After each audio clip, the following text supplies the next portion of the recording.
नमस्कार, जनप्रवास सुपरफास्ट में आपका स्वागत है। मैं हूं हेमेंद्र सिंह। एक नजर डालते हैं आज की सुर्खियों पर।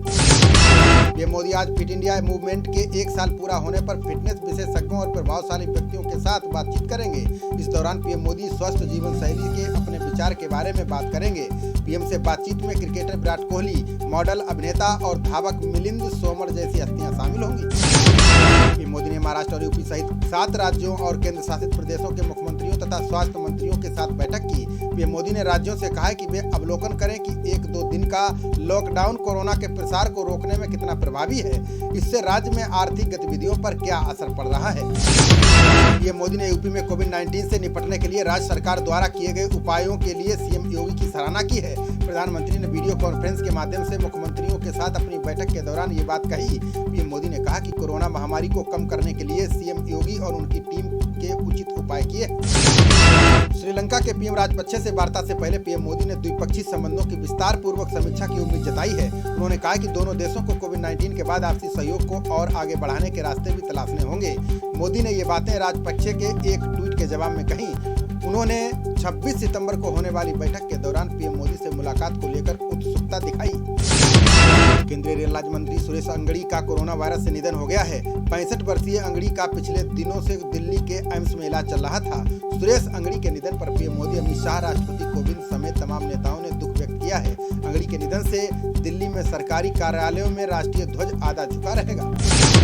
रक्षा मंत्री राजनाथ सिंह सीमावर्ती राज्यों लद्दाख, जम्मू कश्मीर, अरुणाचल प्रदेश, सिक्किम, हिमाचल प्रदेश, उत्तराखंड और पंजाब में बने 43 पुलों को आज देश को समर्पित करेंगे। इन पुलों में से ज्यादातर पुल रणनीतिक महत्व वाले क्षेत्र में हैं। इनसे सुरक्षा बलों और हथियारों के शीघ्रता से पहुंचने में मदद मिलेगी। बता दें कि चीन से तनाव के मद्देनजर ये पुल अहम भूमिका निभाएंगे। भारत ने डीआरडीओ द्वारा विकसित कम दूरी की बैलिस्टिक मिसाइल पृथ्वी 2 का सफल परीक्षण किया है। परीक्षण के दौरान मिसाइल ने सामरिक मिशन कमान द्वारा तय किए गए अपने सभी मिशन उद्देश्य को प्राप्त किया। सतह से सतह पर मार करने वाली ये मिसाइल परमाणु आयुध ले जाने में सक्षम है। बता दें कि मिसाइल का परीक्षण ओडिशा के बालासोर तट से दूर स्थित अंतरिम परीक्षण रेंज में किया गया। अभिनेता सुशांत सिंह मामले में ड्रग्स कनेक्शन को लेकर एनसीबी काफी सक्रिय है। बुधवार को एनसीबी ने बॉलीवुड की कई अभिनेत्रियों को समन भेजा है, जिसमें आज पूछताछ के लिए रकुलप्रीत सिंह और सिमोन खंबाटा को बुलाया गया है। वहीं ड्रग्स मामले में दीपिका पादुकोण का नाम सामने आने के बाद बॉलीवुड में हड़कंप मच गया है। एनसीबी ने दीपिका को समन भेजकर 25 सितंबर को पूछताछ के लिए बुलाया है। असम के सीएम सर्बानंद सोनोवाल ने अफ्रीकी स्वाइन फ्लू से प्रभावित इलाकों में करीब 12,000 सूअरों को मारने का आदेश दिया है। अधिकारियों ने कहा कि वो सूअरों के मालिकों को पर्याप्त मुआवजा दें। पशुपालन एवं पशु चिकित्सा विभाग के एक वरिष्ठ अधिकारी ने बताया कि वायरस के कारण अब तक राज्य के 14 जिलों में 18,000 सूअरों की जान जा चुकी है। मध्य प्रदेश के मुख्यमंत्री शिवराज सिंह चौहान ने पूर्व सीएम कमलनाथ की नेतृत्व क्षमता पर निशाना साधा है। उन्होंने कहा कि पूर्व सीएम कमलनाथ पद पर रहने के दौरान हमेशा धन की कमी की रट लगाते रहते थे। चौहान ने शहर के विधानसभा क्षेत्र में 50 करोड़ रुपए से अधिक के विकास कार्यों की बुधवार रात शुरुआत की। उन्होंने कहा कि सूबे की मौजूदा भाजपा सरकार विकास कार्यों के लिए धन की कमी नहीं आने देगी। हाईकोर्ट की एक खंडपीठ ने हर्षवर्धन लोढ़ा और अन्य लोगों की तरफ से दाखिल याचिकाओं को स्वीकार कर लिया है। इन याचिकाओं पर हाईकोर्ट आज बहस करेगा। याचिकाओं को कोलकाता हाईकोर्ट की एकल पीठ के उस फैसले को चुनौती दी गई है, जिसमें हर्ष लोढ़ा को एमपी बिड़ला समूह की कंपनियों में कोई भी पद संभालने से रोक दिया गया था। सरकार ने संसद में श्रम सुधार विधेयकों को मंजूरी प्रदान कर दी है। इन विधेयकों के तहत कंपनियां अपने शटर डाउन करने के लिए पूरी तरह से आजाद होंगी। इसके साथ ही 300 कर्मचारियों वाली कंपनियों को सरकार से बंद करने के लिए कोई इजाजत नहीं लेनी होगी। इसके अलावा कंपनी कभी भी 300 कर्मचारियों को हटा सकती है। भारत में कोरोना संक्रमितों की संख्या 57,32,000 के पार पहुंच चुकी है, जबकि इनमें से 91,149 लोगों की जान जा चुकी है। अच्छी खबर ये है कि पिछले 6 दिनों से लगातार नए कोरोना संक्रमितों से ज्यादा ठीक होने वाले मरीजों की संख्या बढ़ रही है। देश में पिछले 24 घंटों में 86,508 नए कोरोना मामले दर्ज किए गए हैं, जबकि 1,129 लोगों की जान जा चुकी है। दुनिया भर में कोरोना संक्रमितों का आंकड़ा 3 करोड़ 20 लाख के पार पहुंच चुका है, जबकि अब तक 9,81,244 लोगों की जान जा चुकी है।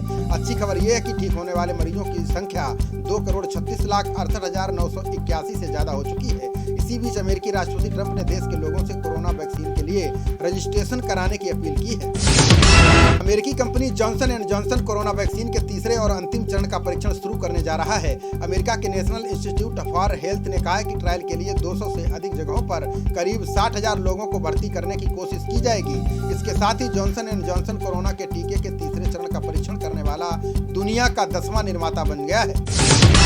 उत्तर प्रदेश की रहने वाली शिवांगी सिंह राफेल विमान उड़ाने वाली पहली महिला पायलट बनने जा रही हैं। शिवांगी सिंह वाराणसी की रहने वाली हैं। उन्होंने बनारस हिंदू यूनिवर्सिटी से शिक्षा दीक्षा ली है। आपको बता दें कि शिवांगी सिंह विंग कमांडर अभिनंदन वर्तमान के साथ पहले भी मिग फाइटर प्लेन उड़ा चुकी हैं। दिल्ली में हुए बवाल के सिलसिले में पुलिस ने आरोप पत्र दाखिल किए हैं, जिसमें कहा गया है कि प्रदर्शनों के दौरान भड़काऊ भाषण देने वाले नेताओं में कांग्रेस के वरिष्ठ नेता सलमान खुर्शीद, माकपा सांसद वृंदा करात और उदित राज शामिल थे। पुलिस ने इरशद जहां और सुरक्षा प्राप्त एक गवाह का हवाला देते हुए कहा कि उन्होंने अपने बयानों में इन भाषणों का खुलासा किया है। पश्चिम बंगाल सरकार ने किसानों की आय से जुड़ी केंद्र की पीएम किसान योजना पर सहमति जता दी है, लेकिन सीएम ममता बनर्जी ने इसके लिए एक शर्त रख दी है। उन्होंने कहा कि धनराशि का भुगतान राज्य सरकार के माध्यम से किया जाएगा। हालांकि केंद्र सरकार ने शर्त पर सहमति नहीं जताई है। केंद्र ने कहा है कि किसानों के खातों में डायरेक्ट पैसा ट्रांसफर के नियम में बदलाव नहीं किया जाएगा।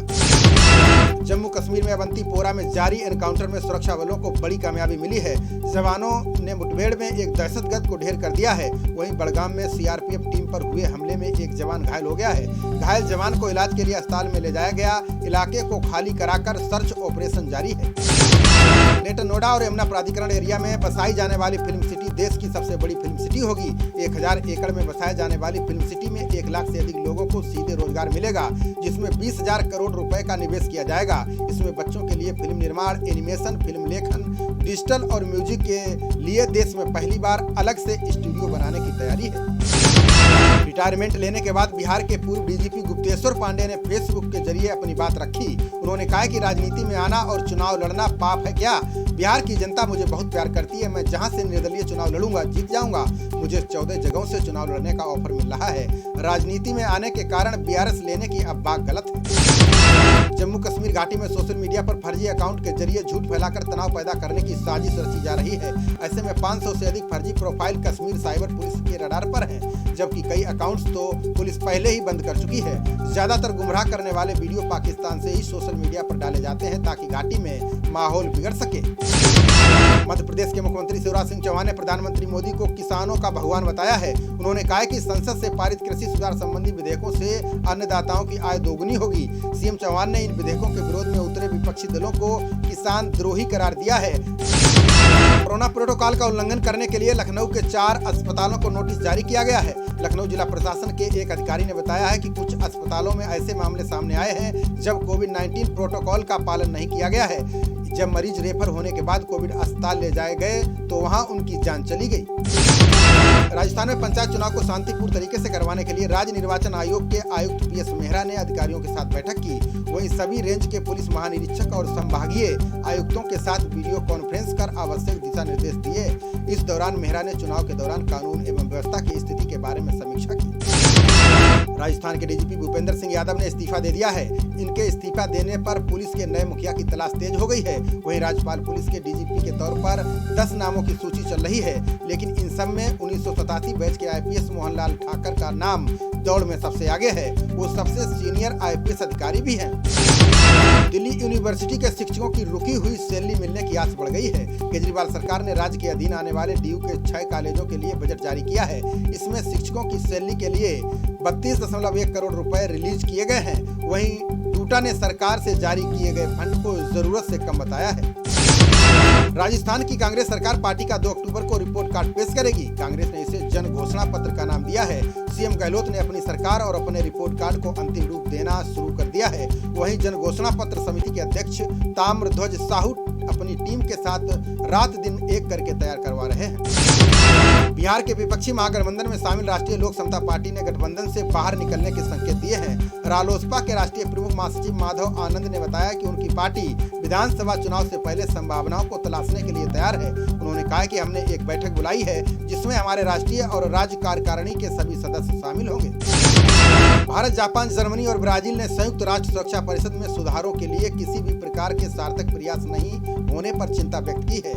G4 देशों ने इस मुद्दे पर जल्द उचित कदम उठाने की मांग की है। G4 देशों के विदेश मंत्रियों ने संयुक्त राष्ट्र महासभा के 75वें सत्र में एक ऑनलाइन बैठक की, जिसके दौरान उन्होंने UNSC में तत्काल सुधार की आवश्यकता पर व्यापक चर्चा की। कृषि मंत्री नरेंद्र सिंह तोमर ने खाद्य प्रसंस्करण उद्योग मंत्रालय का पदभार संभाल लिया है। श्रोमणी अकाली दल की नेता हरसिमरत कौर बादल ने पिछले सप्ताह कृषि क्षेत्र से जुड़े विधेयकों के विरोध में मंत्री पद से इस्तीफा दे दिया था। इस इसके बाद तोमर को इस मंत्रालय की नई जिम्मेदारी दी गई है। इस मौके पर सचिव पुष्पा सुब्रमण्यम भी मौजूद थी। पश्चिम बंगाल के खड़गपुर के 4 भाजपा नेता सैकड़ों समर्थकों के साथ तृणमूल कांग्रेस में शामिल हो गए हैं। पार्टी मुख्यालय में स्वास्थ्य एवं परिवार कल्याण मंत्री चंद्रिमा भट्टाचार्य की उपस्थिति में भाजपा नेता शैलेंद्र सिंह, अजय चटर्जी, रणदीप गुहा और रजल राय ने पार्टी की सदस्यता ली। वहीं दिलीप घोष ने कहा है कि कुछ लालची लोग भाजपा में रहकर भी तृणमूल के साथ थे, अब उनका नकाब उतर गया है। झारखंड के छतरपुर से प्रतिबंधित उग्रवादी संगठन ने स्वयंभू जोनल कमांडर गिरेंद्र गंझू को गिरफ्तार किया है। पुलिस अधीक्षक संजीव कुमार ने बताया है कि टीएसपीसी उग्रवादी कमांडर की पुलिस को लंबे अरसे से तलाश थी। कई पुलिस टीमें उसे खोजने का काम कर रही थी, लेकिन वो हाथ नहीं लग रहा था। यूपी के मथुरा में कोरोना वायरस की जांच के नमूनों में फर्जीवाड़ा करने का वीडियो वायरल हुआ है। इसमें कोरोना जांच का लक्ष्य पूरा करने के लिए एक ही नमूने को कई फर्जी नामों से एंट्री किया जा रहा है। इसके बाद सीएमओ ने बलदेव सामुदायिक स्वास्थ्य केंद्र की जांच की। जांच में मामला सही पाया गया। इसके बाद डॉक्टर योगेंद्र सिंह राणा पर कार्रवाई की गई। इतिहासकार राणा सब्बी को अमीन हजारिका पुरस्कार देकर सम्मानित किया गया है। राणा ने संस्कृत इतिहास और भारत के स्मारकों पर कई किताबें लिखी हैं। इसी योगदान के लिए राणा को पुरस्कार दिया गया है। ये पुरस्कार अमीन हजारिका की स्मृति में दिया जाता है। अमीन हजारिका पूर्वोत्तर से केंद्रीय पुलिस सेवा में आने वाली पहली महिला थी। छत्तीसगढ़ के नक्सल प्रभावित बीजापुर में सुरक्षा बलों ने नक्सलियों का शिविर तबाह कर दिया है। इस दौरान बारूदी सुरंग में विस्फोट होने से एक जवान घायल हो गया। बस्तर के पुलिस महानिरीक्षक सुंदर राज ने बताया कि गंगालूर थाना क्षेत्र में सुरक्षा बलों ने नक्सलियों पर कार्रवाई की है। अमेरिका के उपराष्ट्रपति माइक पेंस के विमान से चिड़िया टकरा गई। हालांकि विमान का बड़ा हादसा टल गया। विमान से चिड़िया के टकराते ही पायलट ने हवाई अड्डे पर वापस उतार दिया। व्हाइट हाउस ने बताया कि पेंस न्यू हैम्पशायर से गिलफोर्ड से चुनाव प्रचार करके वाशिंगटन लौट रहे थे। उसी दौरान विमान के उड़ान भरते ही चिड़िया टकरा गई थी। कोरोना से ठीक हुए लोगों को वायरस दोबारा जकड़ने लगा है। बीएमसी के नायर अस्पताल की डॉक्टर जयंती शास्त्री ने बताया कि कोरोना वायरस पहले से अधिक खतरनाक हो रहा है। मुंबई समेत भारत के कई हिस्सों में संक्रमण उन लोगों में दोबारा हो रहा है जो पहले कोरोना से ठीक हो चुके हैं, लेकिन इस बार ये घातक स्थिति में आक्रमण कर रहा है।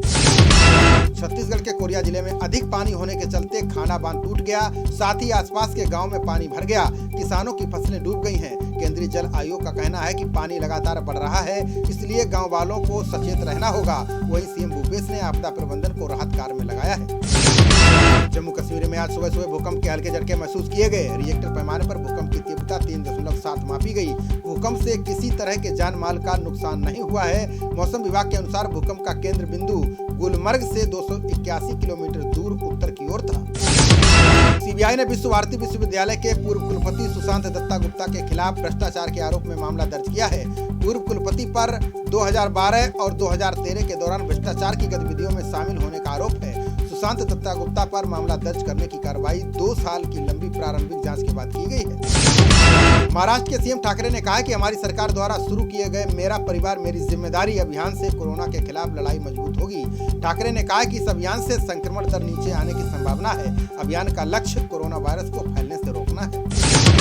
आंध्र प्रदेश के मुख्यमंत्री जगनमोहन रेड्डी ने केंद्र सरकार से 17,060 करोड़ रुपए की बकाया राशि की मांग की है। सीएम ने केंद्र को ज्ञापन सौंपकर अनुरोध किया है कि वो विभिन्न मदों के तहत राज्य के बकाये की राशि तत्काल जारी की जाए। रेड्डी ने अपने 2 दिवसीय दिल्ली के दौरे के दौरान गृह मंत्री अमित शाह से चर्चा की। द्रमुक अध्यक्ष एम के स्टालिन ने कृषि विधेयकों को लेकर तमिलनाडु के मुख्यमंत्री के पलानीस्वामी पर पलटवार किया। उन्होंने कहा कि किसान इसलिए प्रदर्शन कर रहे हैं क्योंकि इन विधेयकों में न्यूनतम समर्थन मूल्य का कोई जिक्र नहीं है। स्टालिन ने पलानीस्वामी से केंद्र सरकार के इस कदम का समर्थन करने का कारण भी पूछा। पंजाब के सीएम कैप्टन अमरिंदर सिंह ने प्रधानमंत्री से ऑक्सीजन की पर्याप्त आपूर्ति सुनिश्चित कराने का अनुरोध किया है। उन्होंने कहा कि कोरोना के बढ़ते मामलों के बीच ऑक्सीजन की कमी की पर्याप्त आपूर्ति सुनिश्चित करने के लिए तत्काल कदम उठाने का निर्देश दें। सीएम अमरिंदर सिंह ने कोरोना प्रतिबंध के लिए केंद्रीय मदद के अगले हिस्से के रूप में 200 करोड़ रुपए की सहायता भी मांगी है। कोरोना संक्रमण के चलते दिल्ली के डिप्टी सीएम मनीष सिसोदिया को सांस लेने में और दिक्कत बढ़ गई है। इसके बाद सिसोदिया को लोकनायक जयप्रकाश अस्पताल के आईसीयू में भर्ती कराया गया है। बताया जा रहा है कि सिसोदिया के शरीर में ऑक्सीजन स्तर घटने लगा है, साथ ही बुखार भी आ रहा है। इसी के चलते आईसीयू में लाया गया है। बिहार चुनाव में कांग्रेस ने कृषि बिल को पार्टी का मुद्दा बनाने का फैसला किया है। इस पर फाइनल मुहर लगाने के लिए कांग्रेस की आज पटना में मीटिंग होगी। इसमें प्रदेश और राष्ट्रीय स्तर के नेता शामिल होंगे। वहीं मीटिंग के लिए रणदीप सिंह सुरजेवाला, बिहार प्रभारी शक्ति सिंह गोहिल और अविनाश पांडे पटना पहुंच चुके हैं। आईपीएल में मुंबई इंडियंस ने कोलकाता नाइट राइडर्स को 49 रन से हराकर अपनी पहली जीत दर्ज की है। मुंबई इंडियंस ने पहले बल्लेबाजी करते हुए 20 ओवर में 5 विकेट पर 195 रन बनाए। जवाब में खेलने उतरी कोलकाता की टीम 20 ओवर में 9 विकेट पर 146 रन ही बना सकी। मुंबई की तरफ से कप्तान रोहित शर्मा ने 80 रन की शानदार पारी खेली। ये मुंबई की इस सत्र की पहली जीत है। आईपीएल में आज किंग्स 11 पंजाब और विराट कोहली की रॉयल चैलेंजर्स बेंगलुरु के बीच मुकाबला होगा। कप्तान लोकेश राहुल एंड कंपनी अपनी पिछली हार भुलाकर अपना ध्यान आगे के मुकाबलों पर लगाना चाहेगी। वहीं रॉयल चैलेंजर्स बेंगलुरु ने सनराइजर्स हैदराबाद के खिलाफ अपना अभियान 10 रन की जीत से शुरू कर दिया था और उम्मीदें जगाई कि इस सत्र में शायद चीजें उनके लिए सही रहेंगी। जिम्बाब्वे क्रिकेट टीम को अगले महीने पाकिस्तान का दौरा करने की अनुमति मिल गई है, जिसमें वो सीमित ओवरों की सीरीज खेलेगी। कोरोना के चलते जिम्बाब्वे टीम को सरकार के खेल और मनोरंजन आयोग से अनुमति की जरूरत थी। जिम्बाब्वे और पाकिस्तान को अक्टूबर के अंत तक नवंबर में 3 वनडे और 3 T20 मैचों की सीरीज खेलनी है। खबरों का सिलसिला जारी रहेगा। देखते रहिए जनप्रभात। नमस्कार।